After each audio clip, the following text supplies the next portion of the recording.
হ্যাঁ ভোট আর না ভোট। হ্যাঁ ভোটে কী কী সুযোগ সুবিধা পাইবেন? 11টা সুযোগ সুবিধা আছে। যেমন এক, আপনি এমন বাংলাদেশ চান যেখানে তত্ত্বাবধায়ক সরকার নির্বাচন কমিশন ও সরকারি কর্ম কমিশন পিএসসি গঠনে সরকারি দল ও বিরোধী দল একত্রে কাজ করবে।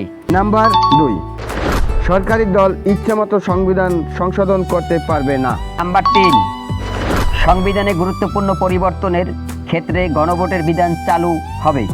নাম্বার 4, বিরোধী দল থেকে ডেপুটি স্পিকার এবং গুরুত্বপূর্ণ সংসদীয় কমিটি সমূহের সভাপতি নির্বাচিত হবেন। নাম্বার 5, যত মেয়াদি হোক কেউ সর্বোচ্চ 10 বছরের বেশি প্রধানমন্ত্রী থাকতে পারবে না। নাম্বার 6, সংসদের নারী প্রতিনিধিত্ব পর্যায়ক্রমে বাড়বে। নাম্বার 7, ক্ষমতার ভারসাম্য প্রতিষ্ঠার জন্য পার্লামেন্টে একটি উচ্চ কক্ষ গঠিত হবে।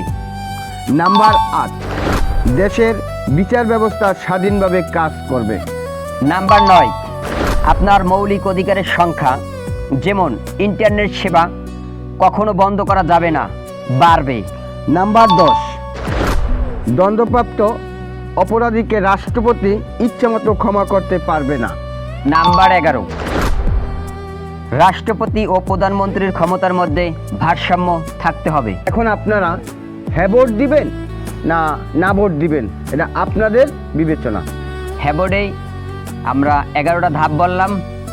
এই 11টা ধাপের সুযোগ সুবিধা সবাই পাইবে। যেমন আপনি আমি সবাই জনগণ দেশের, আর ভোট আমাদের কাছেই, জনগণের কাছে।